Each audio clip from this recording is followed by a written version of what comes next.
முன்னாடியெல்லாம் பேங்க்குக்கு தனியா போனோம் அப்படின்னா ரொம்பவே யோசிப்பேன். ஏன்னா, அங்க போய் தனியா செலான் ஃபில் பண்ணணும். தப்பா ஃபில் பண்ணிட்டோம்னா என்ன பண்றது? யார்கிட்டயாவது குடுத்து ஃபில் பண்ண சொன்னா யாராவது ஏதாவது நெனச்சுப்பாங்களா? இந்த மாதிரி 1000 கொஸ்டின் மனசுக்குள்ள ஓடிக்கிட்டே இருக்கும். செலான் ஃபில் பண்றதுனா எனக்கு அப்படி ஒரு பயம். நம்ம படிச்சிருக்கோம், ஏன் இவ்வளோ பயப்படுறோம் அப்படின்னு ஒரு நாள் சடனா தோணுச்சு.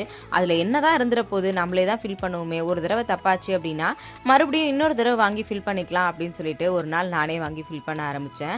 அதுக்கப்புறம் தான் தெரிஞ்சுச்சு இருக்கிறதுலே இது ரொம்ப ஈஸி அப்படின்னு சொல்லிட்டு. நீங்க இந்த மாதிரி எப்பவாவது பேங்க்குக்கு போகும்போது செலான் ஃபில் பண்ண யோசிச்சிருக்கீங்களா அப்படின்றத மறக்காம கமெண்ட்ல சொல்லுங்க. நம்ம இது மட்டும் இல்ல, இதே மாதிரி நிறைய சின்ன சின்ன விஷயங்களை பார்த்து ரொம்ப பெருசா இருக்குமோ அப்படின்னு சொல்லி பயந்துருப்போம். எல்லாத்தையும் பண்ணி பார்த்தோம் அப்படின்னா தான் தெரியும் அது ரொம்பவே ஈஸி அப்படின்றது. எனக்குமே நிறைய விஷயத்துல அந்த மாதிரி நடந்திருக்கு. இப்பெல்லாம் எப்போ பேங்க்குக்கு போனாலும் நானே தனியா போயிட்டு பணம் போடுறது, எடுக்கிறது இந்த மாதிரி என்னுடைய பேங்க் அக்கவுண்ட் டீட்டெயில்ஸ் எல்லாமே நான் தான் மெயின்டைன் பண்ணிட்டு இருக்கேன்.